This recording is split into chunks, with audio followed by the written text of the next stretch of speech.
It is my pleasure to introduce to you our workshop leaders, patient and family partners, Sherrie Logan and Rienk de Vries, Dr. Patricia Gongal, and Dr. Margherita Cameranesi. Sherrie Logan is a caregiver of a pediatric liver transplant recipient. She is also finishing her first year of a full-time distance MPH health promotion program at the University of Alberta, while working part-time as a research assistant at the University of Toronto. Over the past 14 years, Sherrie has committed her time and energy to improving the quality and quantity of life restored by transplantation by developing grassroots peer support, fundraising for transplant research, and co-leading and engaging in research opportunities within the CDTRP. Rienk de Vries lives in Oakville and runs a consulting firm that has provided services in the water industry for more than 15 years.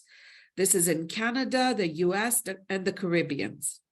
Rienk has been a patient researcher and PFD representative on the CDTRP's Theme 5 for a little more than a year. He had a heart transplant in December 2012 and has been involved in a number of transplantation-related research projects over the past 10 years.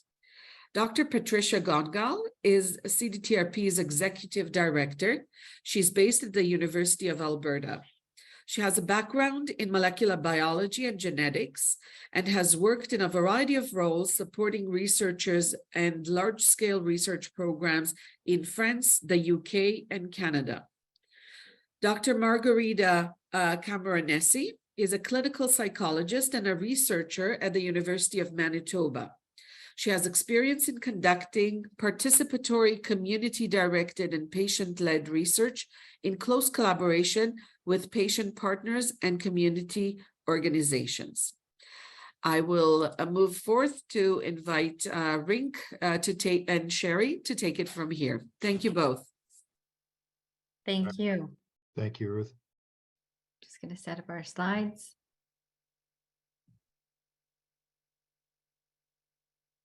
Rienk, can you see that okay? Not yet, but it still looks like it's about to pop up. There we go. All right. So you want to do the land acknowledgement? Yes. Okay. My name is Sherrie. I want to extend my acknowledgement to the land, elders, and traditional keepers of the land I reside on the Anishinaabeg territory, the traditional home of the Ottawa, Ojibwe, and Potawatomi nations, collectively known as the Three Fires Confederacy. I also acknowledge the Wendat Nation, who occupied these lands before the middle of the 17th century. As part of Treaty 16, signed in 1815 at Kempenfelt Bay, representing 100,000 hectares, I respectfully honor my role as joint caretaker of the land and commitment to building relations with First Nations, Métis, and Inuit populations. By understanding purpose, history, and context of land acknowledgement, I am grateful to participate in this sacred action of reconciliation embedded in recognition of wrongs committed and our shared responsibility for healing and respect for Indigenous ways of life. Over to you, Rienk. All right, thank you, Sherrie. I'll just give a quick introduction to the session, and this picture sort of shows some of what we're going to try and do. For those of you, there are about 30 some stalwarts left on a Friday afternoon, so thank you for sticking around because we really would love your feedback. So just taking us back to last year, we during the PFD forum, I think we also had the last session last year, and so we had a lot of really good feedback in terms of when we were asking people what their priority challenges were. We're in the midst of COVID, so we asked people to sort of, you know, what was their experience, what were the challenges, what were the priority items that they would like addressed. Since then, there's been a lot of work done, and in the background with with a team at CDTRP and Sherrie and myself and others. And so we were able to address some of those challenges in the way we structured the research program that we set up. So initially, for a couple of slides, Patricia is going to give you a little feedback on all the work that's happened since then. Then we're going to go into some exercises to see, okay, now that we have the research all set up, let's reflect back to what we felt like last year, what was going on. Let's make sure we take the priorities from then, see what's changed, and identify the priority research questions that as patients and partners and family, we would like to see answered with that research. So that will give our research teams the right kind of ammunition to go forward in the priority areas you'd like to see done. So Patricia, I don't know if you had slides as well. Yes, thank you very much, Rienk and Sherrie. Let me just share my slides here.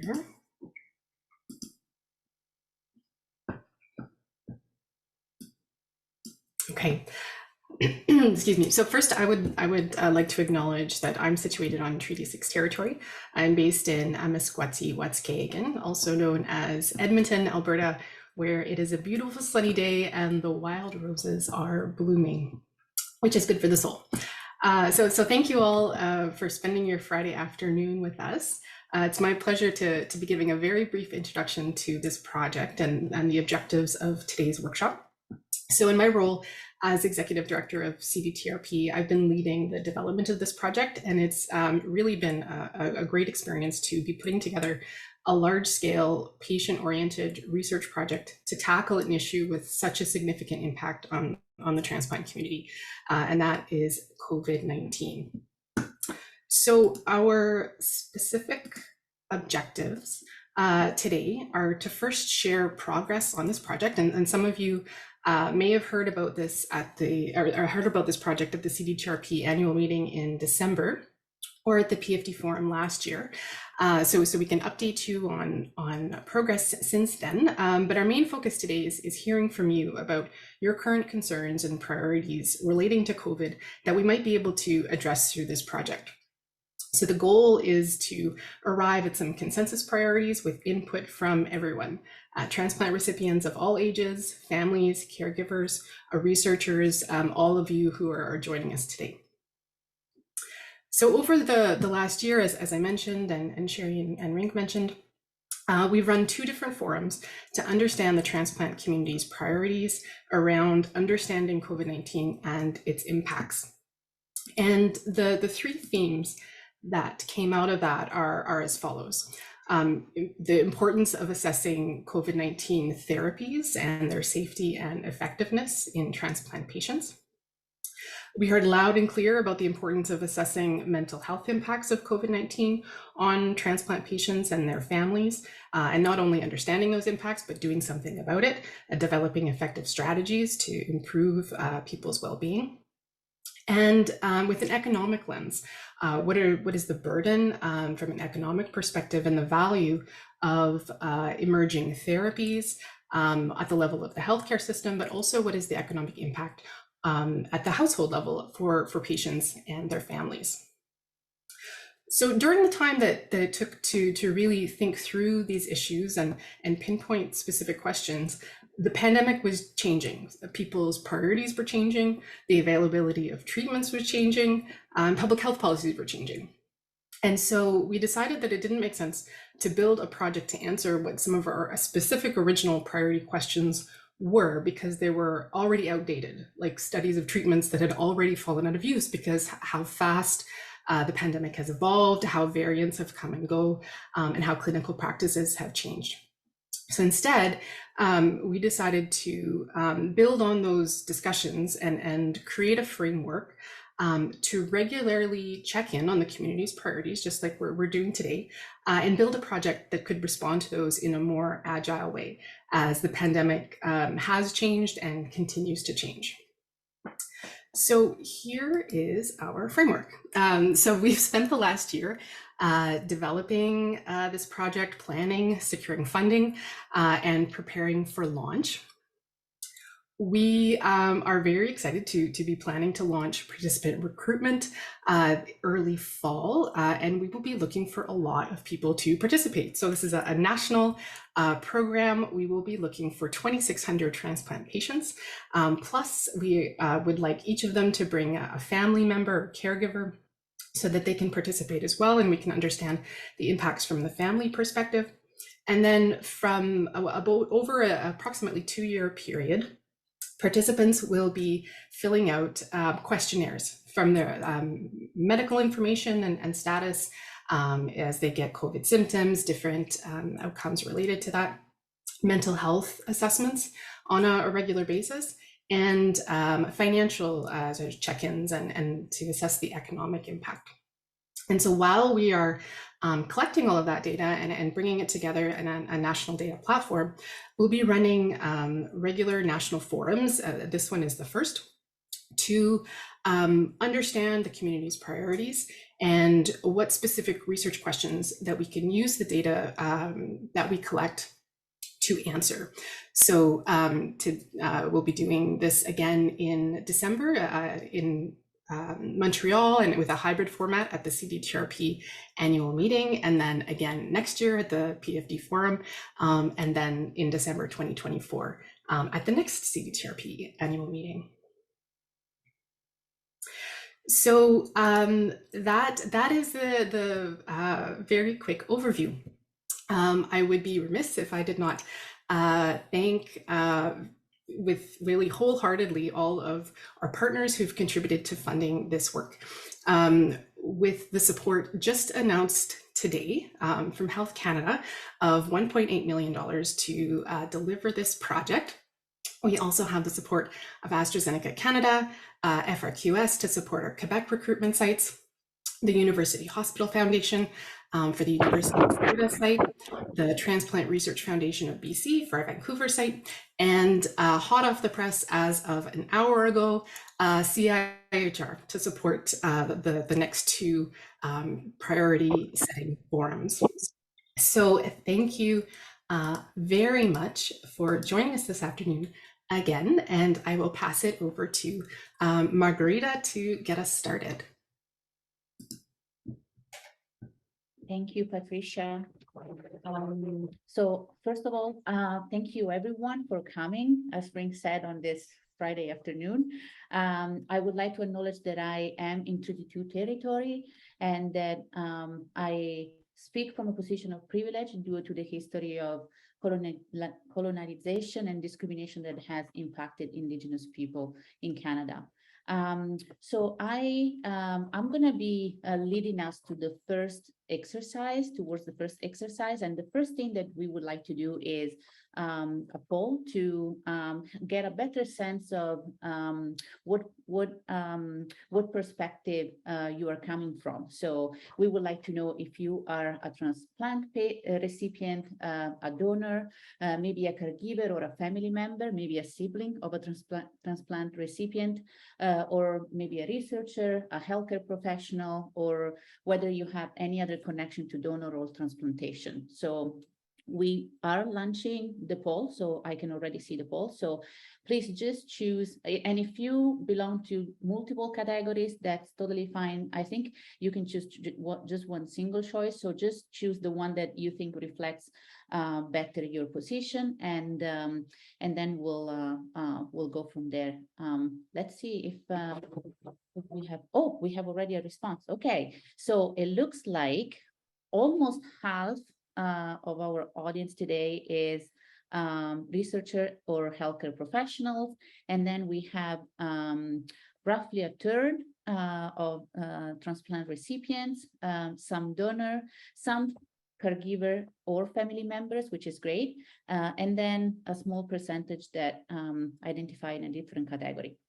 Okay, so I think, oh, perfect. So now let's move to the first exercise for today's session. So what we're going to do, we're going to create 2 breakout rooms, one for transplant recipients and one for caregivers and family members. The those who identified as researchers or healthcare professionals, they can join any room they like. If they would like to hear more about the discussion that happens in the transplant recipient room, they can join the room. Otherwise, the one with caregivers and family members. Also, the small percentage who identified as other, again, join whatever room you would like to join. And then in the rooms, we will use a Jamboard with some sticky notes.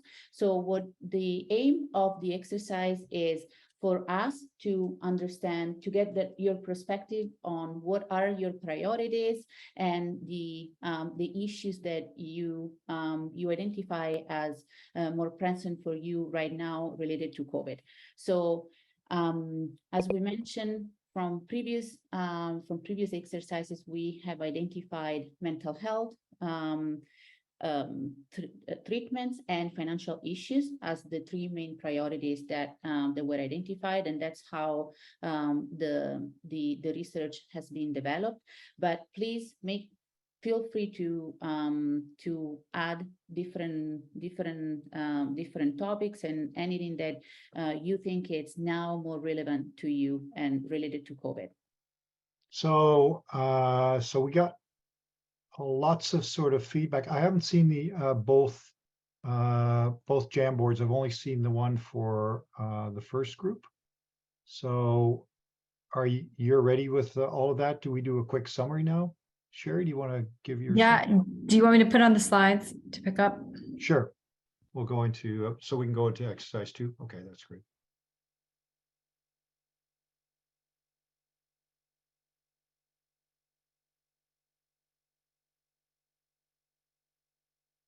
Okay, so you back up to the first one. Okay, so just to go back to so we've done the first exercise, and I looked over the sort of the various pages of the 3 areas that we're focusing on in the study framework. So the first one being the treatment therapeutics, the second being mental health, and the third being sort of the economic aspects of the study, to see what people were thinking about, were the questions that they would like to see answered in each of those areas. So as people were putting down the stickies on the first page, we were trying to move them to the various sort of categories that they fit into. So we have sort of the summary of those in the subsequent pages. I don't know if everybody get a chance to look at all the pages, but we'll go through and take a look later. So what we're going to do now is we're going to actually step back a little bit, go back to last year, and a number of you were here, but not everybody was there at that conference. So when Sherrie and I had a similar session to look at what the priorities were back then. So we want to take a quick look back, reflect on sort of what everybody said. Everybody can think about that, so that before we step into the priority setting, we remember kind of what the issues were back then.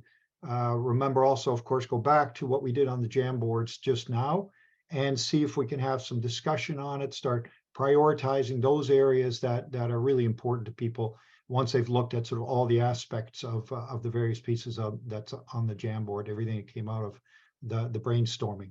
So with the next slide, we'll take you back to that session, and the green doesn't show up quite the same way here.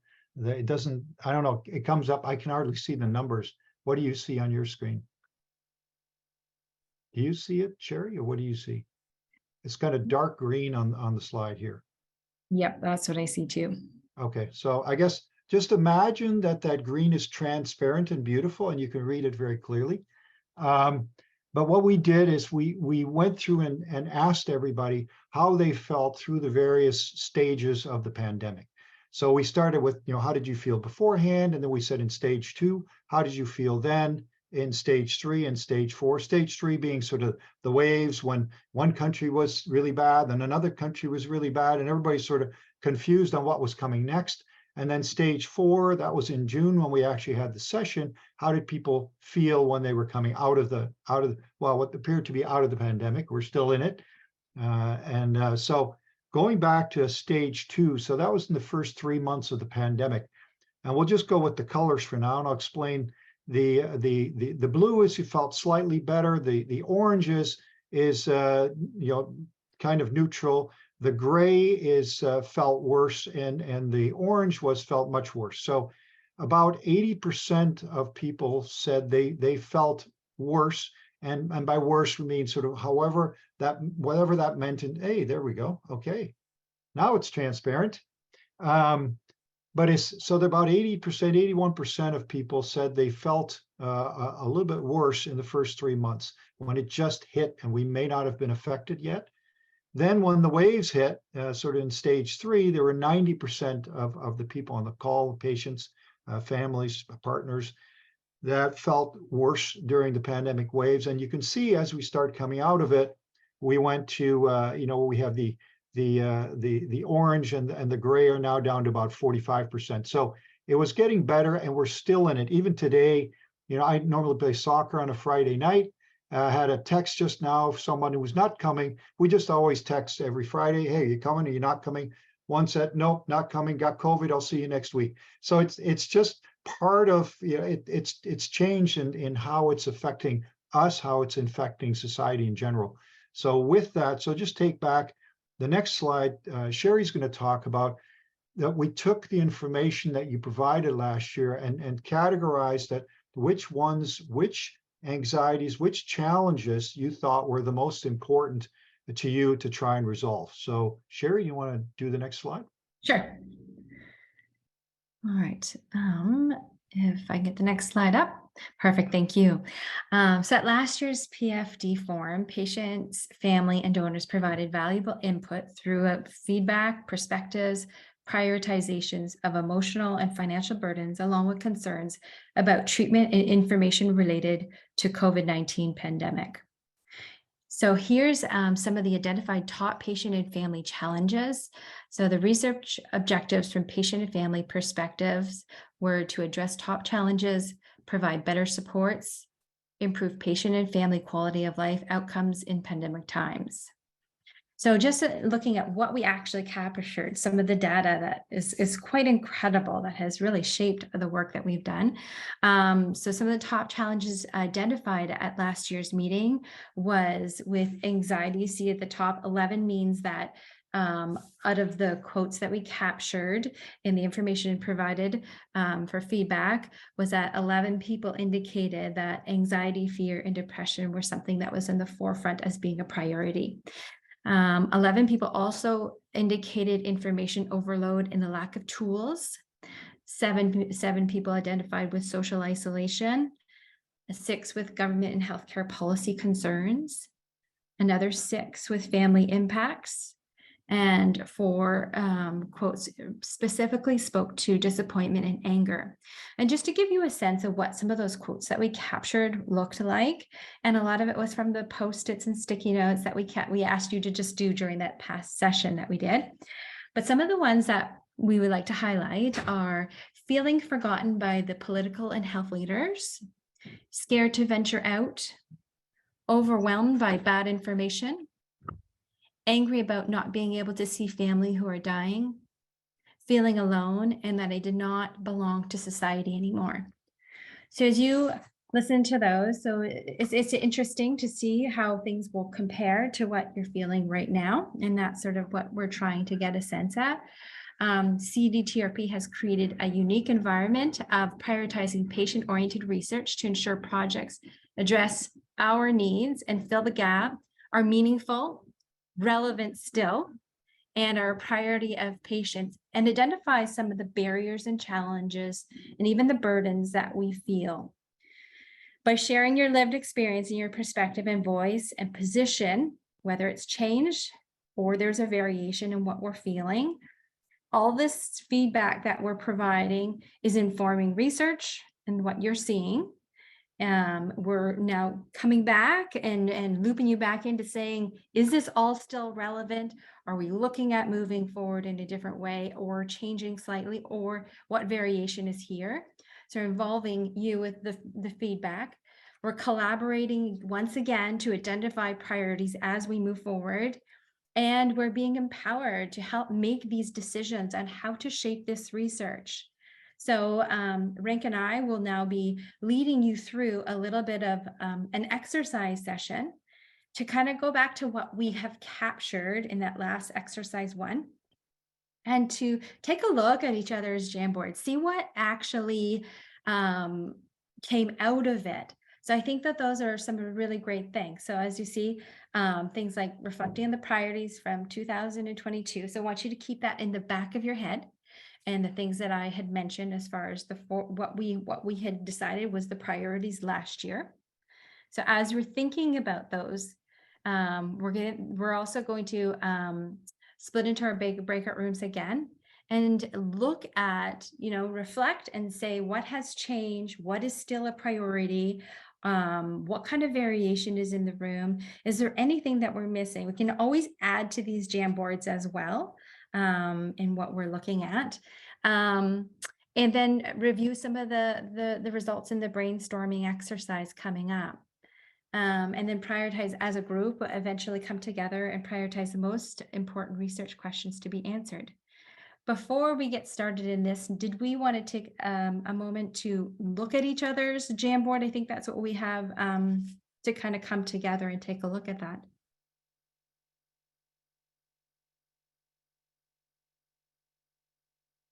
I also wanted to check, were there enough people in both groups where we should still split up? I know that was a question somebody asked.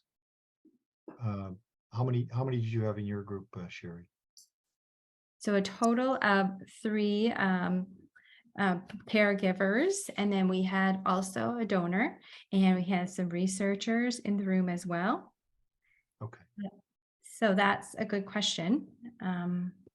And whether we want to do it in the large session now, just to take a look at each other's Jamboards and start making those decisions. I guess that's a good question. This is the caregivers one. Yeah. Okay. So our Jamboard is relatively small. Did you fill several pages, Frank? Yeah, we had a lot of them. We started doing it on the first page, and then we ended up copying the ones from the front page into the other segments. So they're sort of segmented by the 3 categories, the 3 study research categories. Sherrie, do you want to tell us? Oh, we're back where we moved. Yeah, so we're just this is the recipients one. So what a number of them are on the front, but a lot of them we're on 2. So this is the therapeutic ones, and so they've been put on here. The next frame, if we go forward in the frame, then we have the mental health and wellness, and then the final frame, we have the financial economic. There's actually one that probably needs to go into the financial, but I was unable to copy and paste, so that was just my lack of skills. Somebody else is doing a great job in moving things. So I don't know who that was, but it seemed to be working magically. I didn't have to do anything. So, but I think there's another one in the financial one. We don't have that many. And so did you end up getting kind of a mix of things, Sherrie, or? So we got everything on one page, and in Okay. the sake of time, I think we have about half an hour. We really want to make sure we get to this section where we prioritize what needs to be looked at. So it might be best to just share your Jamboards and then share my Jamboard, and we can talk as a group as far as what the priorities are there. And then that way we can do a lot within this big group. Does that sound good? Since there was 3 of us in our section, might be nice to just throw it all into this larger section. Sure, that'd be interesting. So why don't we go through ours first? So we can bring up Jamboard 1 for the recipients. There was a lot of action going on. People were jamming stickies in there at a great rate. So it was good. I was having trouble just keeping up, shifting around. It might be better to show it on the small, like on 2, because the text is a little bit bigger. So these were the ones related to COVID treatments, and we're trying to organize them sort of from left to right. There were a number of themes there, really about sort of, what should the treatments be? Can we get more consistent across Canada? Maybe just take a read of them, and you'll see kind of where these things are focused. A lot of these there's patient ones, research ones. So.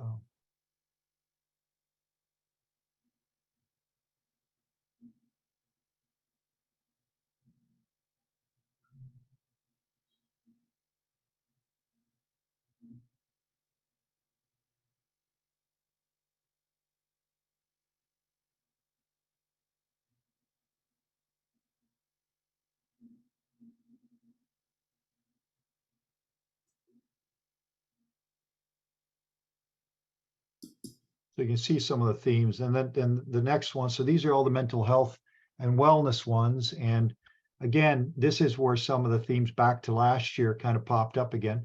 There's still some concerns. Information, resources. We got a lot into the supports last year.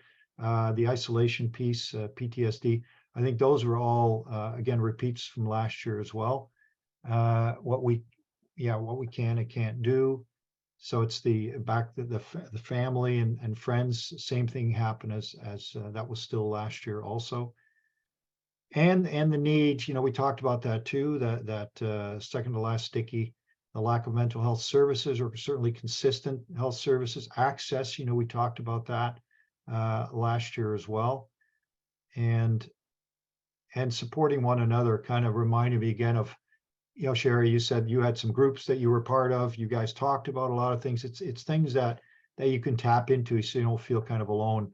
So you can discuss these things and at least try and figure out what the best thing would be. This was on the compensation. There was one on there. I think there was another one on the first page. So will there be compensation if we're unable to go to work because of risk of infection? And that's heightened again for patients.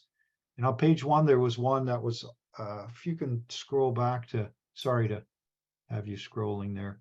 There was one, I think there was one on costs here too, or funding.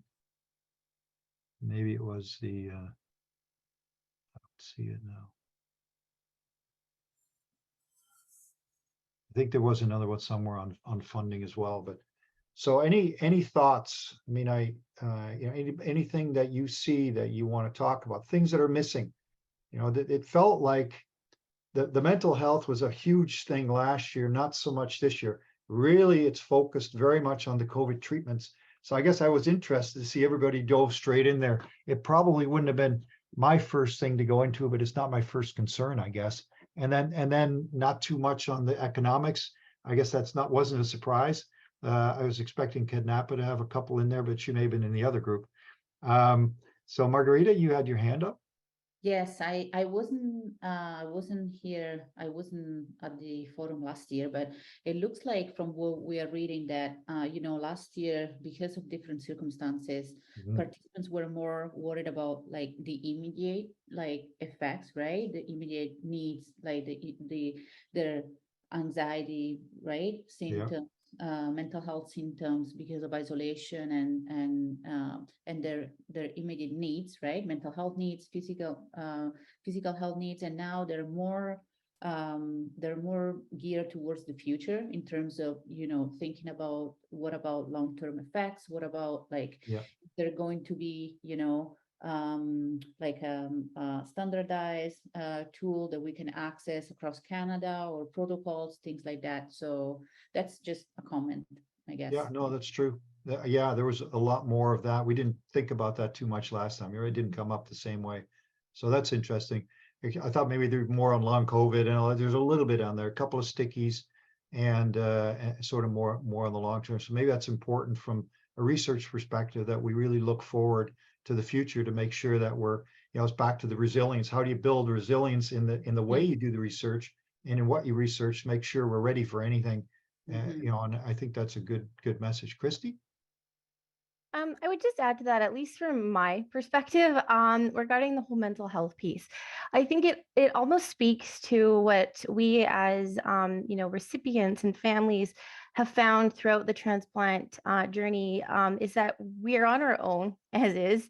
And so we do what we always do. And that is we become resourceful and we learn to navigate it the best we can. And I think last year, the focus was on that, because I think we were at sort of a new juncture, sort of in this journey where we really felt at a loss. We were kind of diving into a big pit and we didn't know what to do. And so this last year, I think we figured it out the best we can. Not to say that there aren't, I think, a lot of lasting impacts, but again, that speaks to how transplant is in general. Those supports often aren't there for us. And so we have to get resourceful and rely on ourselves. So I wonder if that also somewhat speaks to the shift in priorities for patients, right? Yeah, no, that makes a lot of sense. And those supports all came up. The question is sort of, they all came up during the time when we were stressed and it was all changing and it was all happening. And then, you know, it's easy to kind of sink back into your chair and kind of go, oh, yeah, we're good now. But you know, it's how do you get those supports in there on a regular basis? So we said we didn't have them then. So what do we need to do if we're looking at the future to make sure that those things are put in place? And it's harder to be heard almost when there isn't, I'm going to say, a panic. We tend to be quite reactive in these things probably. And so maybe we need to make sure in the research too, we look for those sort of permanent supports or solutions that do help, you know, before the panic hits. You almost need to be a little bit more ready for it, I think. Okay. Any other comments or questions? Any thoughts? Ashley? Hi. So I was kind of thinking that I agree with what Christy said. Like basically we kind of have to figure it out for ourselves. And because like COVID's always changing, so it's like us figuring everything out. And I know like we've asked our doctors a bunch of times like what precautions can we do, what things can't we do, and they're really unclear on that too. So I think like just like more resources like that could be helpful, just like some guidance in what we can and can't do in the pandemic. Yeah, good point. Maybe are there any researcher or any clinicians on the call now that could maybe answer that a little bit? Is it the same challenge for physicians or for caregivers? You know, that nobody can kind of figure out what the standard is or how to answer those questions, because you go there, you know, and you ask the question, it's true, and people want to answer, but there isn't that much consistency, I think, and maybe they're unclear also. I don't know if there's anybody else on the call that can talk to that. I can't see everybody's faces, so Ruth. So thank you for this. And again, excellent discussion and pertinent, truly. I think the key during those times was transparency. The data was in evolution and evidence was accumulating on an ongoing basis. So I, for one, my practice has been to acknowledge that I'm doing my best to refer to the best evidence that is available at that time.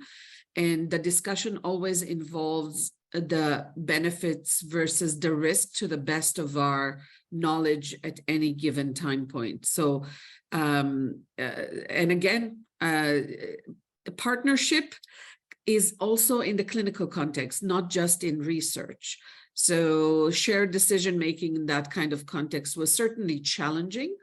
And I will say that initiatives that really help, and again, I think it's kudos to support by networks like CDTRP, was the rapid evidence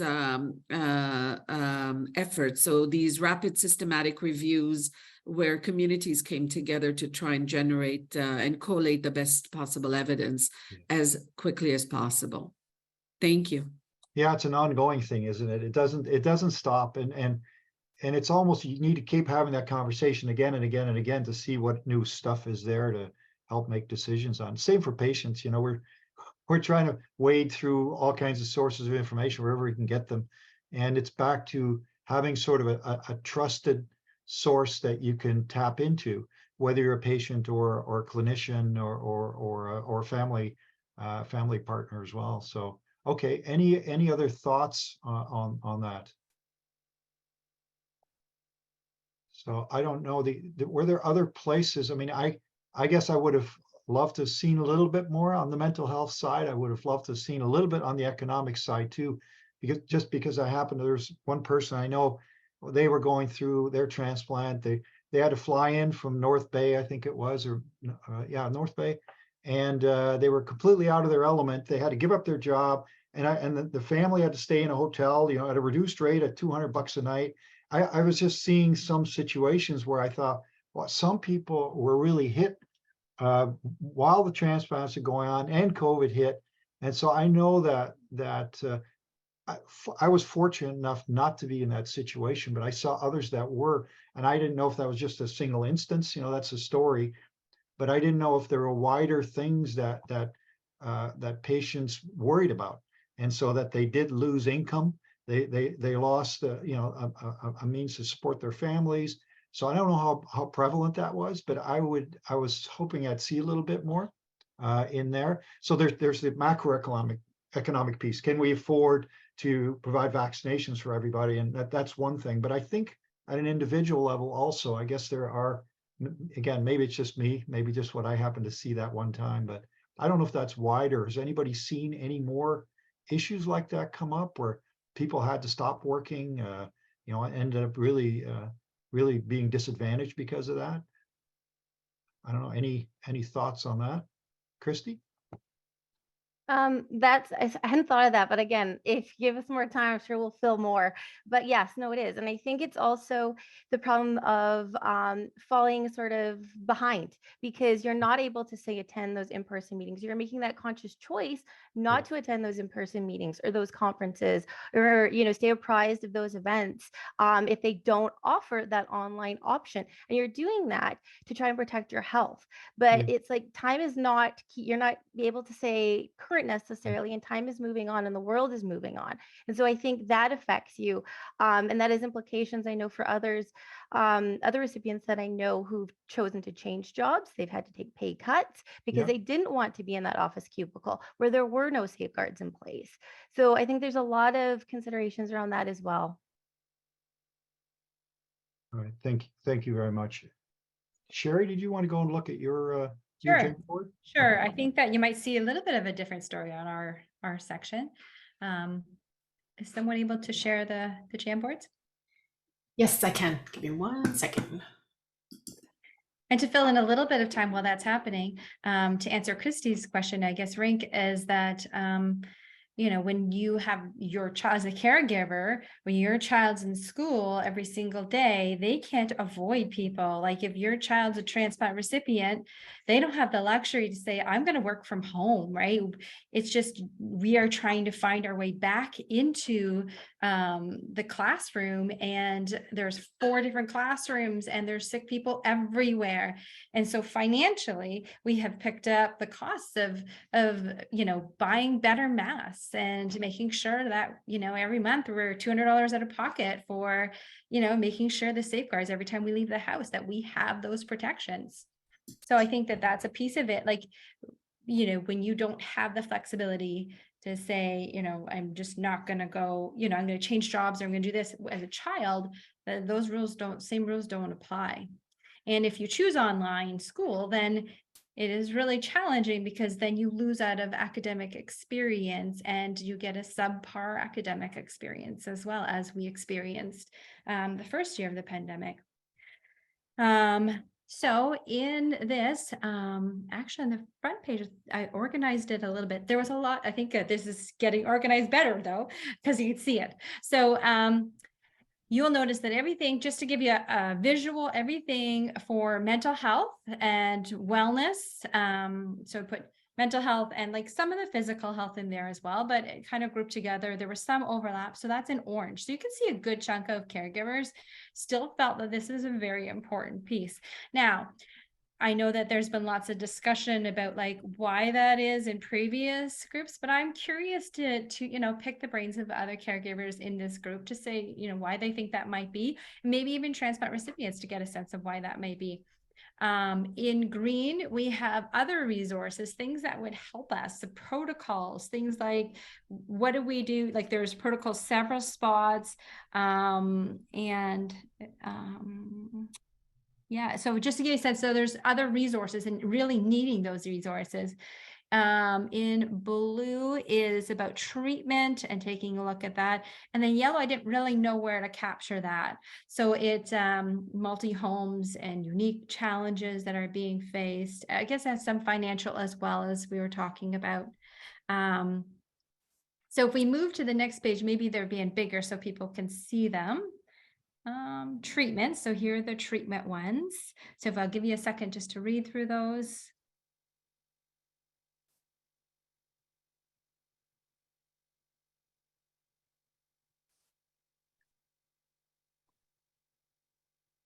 So treatment advice and protocols. And then the next page, I think as we get more into the mental health. So again, dealing with the stress, supports, long-term effects of COVID on organ success, and long COVID, mental health resources, baseline for mental health, what we aspire to, healthy lifestyle approaches. What else can I pull out there? So there's still quite a bit on this page for caregivers. All right, and we'll just touch on the next one, make sure we've covered them all before we have that larger group. And again, this is what unique challenges multi-transplant homes, especially for children. How does this intersect with financial stress and financial burden? And then the last one. And then this is a section for others. Who's missing from the discussion and how do we reach them? Like, how do we have those conversations with people that aren't here to bring forward those concerns? More in protocol and dealing with COVID in the home. How, what else do we have here? A unified approach, more COVID protocols. And adapting and staying as healthy as possible, more certainly resources and a portal.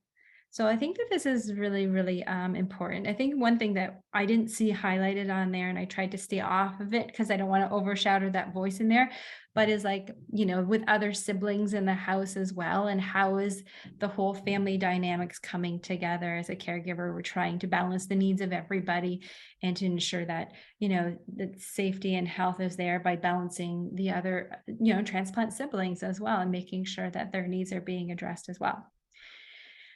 I know there's some discussion in the chat, but does anybody want to start while I get a chance to catch up on the chat? Or were you expecting, is this a surprise? Or were you expecting these results from caregivers, I guess, and to be so different than transplant recipients? Any thoughts on that? Ashley? Okay, well, I know my sister, she's in grade 8, so she's going to high school next year. And I guess there's like a stigma or a stigmatization with wearing a mask. And she's just really worried about not being able to make any friends next year. Cause like, I think there's only one other kid in my entire high school that wears a mask. And like, I've already made all my friends when everybody was wearing a mask, but she's just really worried about that. And then also that's like kind of pressure on me because I feel bad because I'm the one that's causing her to still have to wear a mask. That's a really good point. That's a really good point. I don't know if any of you transplant recipients have any. Oh, Margherita. Thank you so much for sharing that with us, Ashley. I find like there's always like this dynamics with siblings that come up, and it's really, really interesting. So thank you so much. Victoria? Yeah, I agree. The interactions with other family members and managing that and trying to address their mental health needs is really difficult. You know, we had kids coming backwards and forwards from university, and of course they were already feeling very closed down in their social interactions at school because everything was online. And then they kind of burst in home and you're like, okay, we have to test, we have to, and it's really hard to balance everyone. And also in terms of a source of our mental health, it's really, you want that social interaction. So that's, you reminded me, because last year that was a real issue. And I guess it will be an ongoing issue as variants come and go. And yeah, so I think that was a really good point that Ashley made.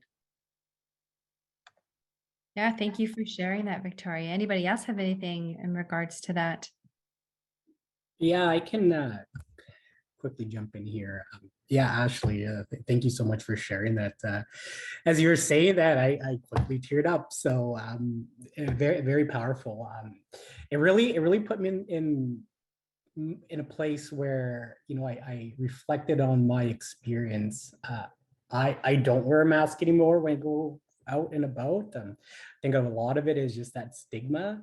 I think at least my experience has been, people kind of look at you funny and you maybe don't feel entirely safe or whatever the word is when you're out and about, because really not many people, at least here in Edmonton, Alberta, are wearing masks. But with respect to your comments about caregivers, it's during the first wave, throughout the first year of COVID, I will say I didn't personally struggle with like the isolation piece and being at home and all that. Like I have a wonderful support network, my wife, even my dogs, and everybody was really helpful. But what actually caused the most stress amongst my experience was, despite that wonderful support network, was my family. And I mean, for me, and of course with everybody, but like my family, like they're my best friends. Like that's who I see. I always joke I don't have friends. I have my family because that's what I need. Very large family, I'll add. And Alba, my wife, Alba and I really, throughout the first phase, especially, we kind of did that risk assessment every time we decided to do something. Is it worth it? How are we going to protect ourselves? What are we going to do? And we made those decisions, and sometimes we said, yes, we'll be there. And many times we said, no, we won't be there. But what I found most stressful is when we would say, yes, we're going to be there, we would put that on ourselves and we would put our own strategies in place.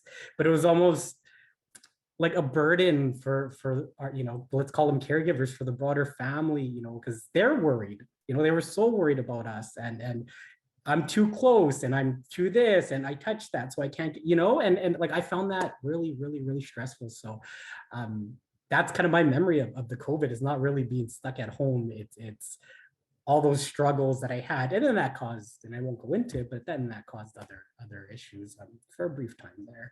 But just to say, like Ashley, when you said that, like immediately empathize with what you're feeling, and yeah, it's hard. For our researchers here, for everybody here, like it's hard, and it's still hard. But I'll pause there because I see Victoria has her hand up. Sorry, I didn't mean to put my hand up. I just like to add what Manuel said. I think that you captured that well, like that burden of like this weekend I'm supposed to go and see my sisters, and I'm the one that's saying, okay, so anybody in your families, are they sick? Have you all we're still rat testing, and that's because of me, and I just think this is the protocol. I would like to be able to hang out with all of you, but I'm having to take all of it on to remind people before we come to, they haven't done the things that, whether it's screening or what have you, we're going to be sitting outside for a good chunk of it. But what happens if it rains? Now I'm forced to make an uncomfortable decision about, I have to put a mask on and come inside and hang out. And, it's a lot to take on. And as much as we try to fit in with family, and as understanding as family can be, there's still a lot of pressure that it puts on us as caregivers, and I'm sure as transplant recipients, that are we still like doing what's best for us? Are we trying to make everybody happy? How are we balancing it all? And I think that that's a really good point, Manuel, that you brought up about that burden that lies with us still. Margherita? Yes, yes, I am. I'm not muted. I just wanted to mention that I think this is a great discussion, and this topic that has come up. It's great that it's come up. It didn't come up in the Jamboards, but we're hearing from multiple people that the protocols that they still have to follow somehow have an impact on their mental health, or maybe the relationship that they are trying to reinvigorate, I guess, with the people in their lives. So I think this is great. Thank you so much for sharing. Rienk? Yeah, just to reiterate that, as well as what was strange to me, though, is that there seemed to be, I think you mentioned it, way more concern on the caregiver side than on the recipient side. Like, yeah, we just got to steam ahead. We got to deal with whatever we got to deal with, and we just deal with it. And so you don't think about it too much anymore. It's just part of what you do. Whereas you're still thinking about it. It's like, And I think maybe that's a natural thing. Maybe it's natural that it came up there, because you're stuck with it. You're in the, I would say in a weird way, you're in the driver's seat, and the rest of the family sort of, trying to figure out, hey, where's this car going? And so maybe that's why it came out. I was just trying to figure out why the difference, why the focus there versus in the patient side, because it wasn't even in my mind, and I knew what we were going to do. So it's interesting. A good point. Really good point. Maria? Hi, everyone. I'm sorry I missed most of the day. I had a lot of work conflicts, but just trying to catch in the conversation, and like I really can relate to Ashley and Manuel's experience, and actually Rienk, because I'm a liver recipient in 2021, so it was still pretty recent. And with COVID, there was a lot of isolation for all of us. So it was actually, for me, a good time to get my transplant, because I didn't have to explain why I was isolating, because everybody, I could very easily use the COVID layer. But as we started to come out of COVID, people started not using protective equipment and masks, and being a little lax on the hand washing, etc. And, much gathering, kissing. I come from a European family, so a lot of touching and holding, and, I missed you.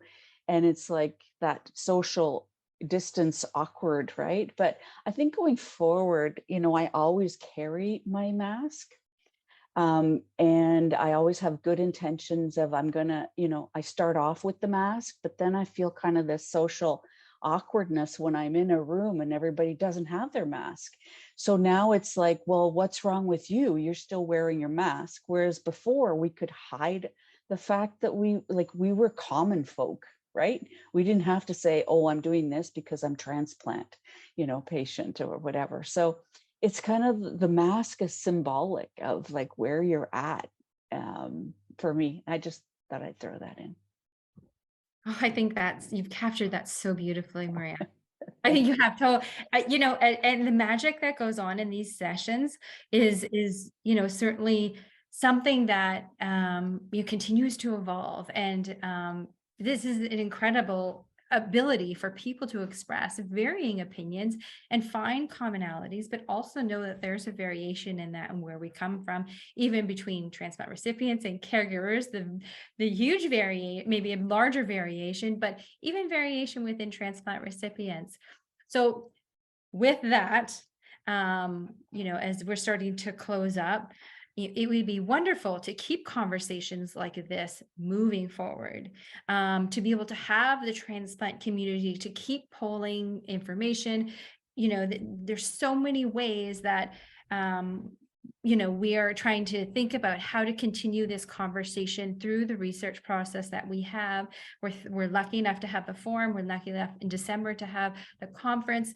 But in between, we for people that are interested and continuing to be part of this research, I know there's a link that's going to be posted in the chat, I believe, for people who are interested in continuing to provide input, whether it's through a survey, through focus groups, through team and potentially joining a team advisory council, whether it's like a one-off conversation, to ensure that we capture the information correctly and in your voice. And so these are the things that we would like to continue working together and building. Rienk and I, we are part of this team, but we are only two people and representative of a huge community. And so we want to make sure that those voices come into the conversation, and it's just not Rienk and I bringing it forward, because I think that, as you see today, the conversation and the rich conversation that we have so much work to do together in understanding those variations and commonalities that we might share.